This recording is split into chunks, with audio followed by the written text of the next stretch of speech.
We're live. Hey everyone, my name is Jacob. Hey, question for you. Who likes puzzles? Ooh, I know I do. I like all kinds of puzzles. Jigsaw puzzles and Sudoku puzzles, crossword puzzles. Oh, those little pieces of metal that get all stuck together and you have to spend hours twisting them apart. Yes! Woo! I love puzzles. Every single puzzle has a solution, no matter how challenging. Puzzles remind me of hope. Hope is believing that something good can come out of something bad. You see, sometimes life can feel like a puzzle, kind of like you're trapped in a maze. But when you have hope, you know that there's always gonna be a way out. Got it, Jacob. Woo! Or what if you've got so many problems that you feel like you're underwater? Well, hope reminds you to just keep swimming. And then there are those problems that just seem impossible to figure out, like this bottle puzzle right here. The object of this puzzle is to get the ball into the neck of the bottle. Problem is, there always seems to be something in the way. Been trying, this is fun, to get this one, no, almost there, solved for like 10 years. No, come on. And then go. Oh, maybe this one is impossible. In today's story, we'll hear about two sisters and their brother who found themselves in a situation that seemed impossible.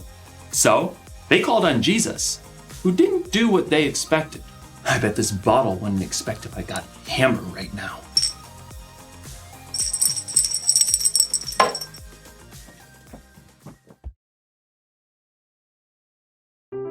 The Bible.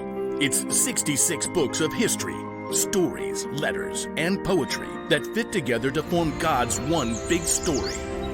The epic adventure of how He created us and loves us so much that He made a way to rescue us. As we travel through the Bible, from Genesis to Revelation, we discover people who met God and found their lives changed forever. Now, for an amazing story, inspired by the book of John, chapter 11, verses 1 through 45. Though Jesus had no home of his own when he began to travel and teach, there were a few places that he frequently stayed at. One was the home of Mary, Martha, and Lazarus. Come in. We want to hear everything. Stay as long as you like. Mary, Martha, and Lazarus lived in the town of Bethany, just outside of Jerusalem. But the last time that Jesus had been in Jerusalem, it didn't end so well with the religious leaders. My sheep listen to my voice. My Father who has given them to me is greater than anyone. I and the Father are one. He just claimed to be God. What an evil thing to say. The leaders actually picked up stones, threatening to kill Jesus. Jesus knew this was not the time to confront them, so he and his friends left and crossed over the Jordan River. While they were gone, Lazarus became very sick. I just need to lie down. Oh, he's burning up. We need cool water. I'll sit with him tonight. But Lazarus didn't get better. He became more and more feverish and restless. So hot. Mary and Martha became so worried about their brother that they sent a messenger after Jesus. After a long journey, the messenger finally reached Jesus and his friends. Martha and Mary say, "Lord, the one you love is sick." Jesus turned to his friends. This sickness will not end in death. No, it is for God's glory. God's Son will receive glory because of it. Perhaps Jesus' friends thought he would just heal Lazarus from a distance, but 2 days later, Jesus told his friends, Lazarus is dead. Wait, what? For your benefit, I am glad I was not there. Now you will believe. But let us go to him. Even though the religious leaders had tried to kill Jesus in Jerusalem, he chose to return for the sake of his friend. When Jesus and his friends at last neared Bethany, they were quickly spotted by the men and women who had come to comfort Lazarus' sisters. Martha, Mary, Jesus is here. If only he had come earlier. I have got some things to say to him. Martha leapt up and ran to meet Jesus outside the village. Lord, I wish you had been here. Then my brother would not have died. But I know that even now, God will give you anything you ask for. Your brother will rise again. I know, when people are raised from the dead on the last day. Martha, I am the resurrection and the life. Anyone who believes in me will live, even if they die. And whoever lives by believing in me will never die. Do you believe this? Yes. I believe you are the Messiah, the Son of God who is supposed to come. Jesus nodded and looked past her. Where is Mary? Martha raced back to get her sister.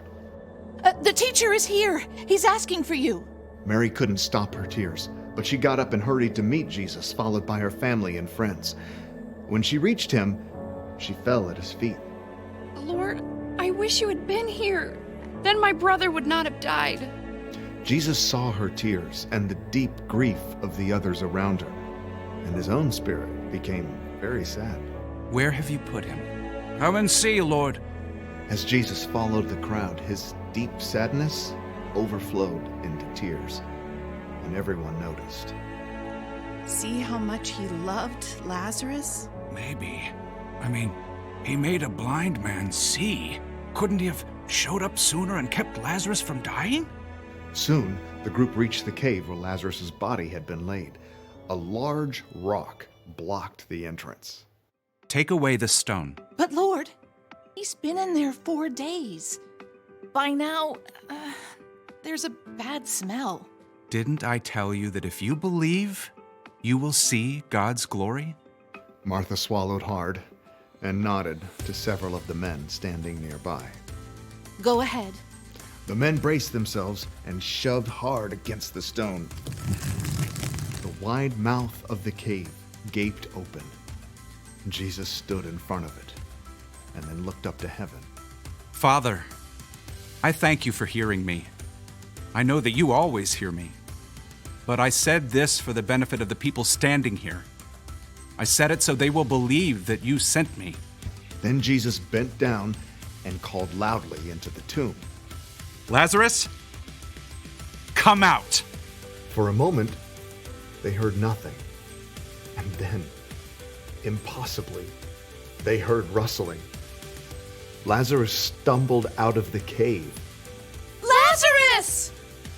Lazarus' face and body were still wrapped in strips of linen, but he was very much alive. Take off the burial clothes and let him go. Swiftly, Lazarus' friends and family unwrapped the strips of linen. Where am I? Jesus? Mary and Martha hugged their brother, laughing and crying. You're alive! You died. Jesus brought you back to life. Many of the people who had come to comfort Mary and Martha saw the incredible thing that Jesus has done, and so they believed in him.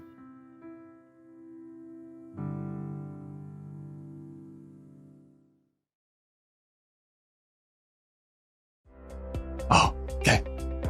When Jesus found out that his friend Lazarus was dying, he said, "This sickness will not end in death." And he was right, wasn't he? When Lazarus died, it wasn't the end. After 4 days, God brought Lazarus back from the dead. Yes! Woo! And because of that, we can know just how powerful God is. God made something good come out of something bad. And you know what? God can still do that today. He may not bring someone back from the dead exactly, but when something bad happens to you or the world, God can help make something good come from it. When you're having a hard time with a subject in school, it may feel like a maze. But God can help you stick with it and learn from the experience. When you have problems at home or in your family, they can get so bad that you feel like you're underwater. But remember that a very powerful God is with you through whatever you're going through. For us, a problem may seem like it's impossible, but for God, the solution is simple.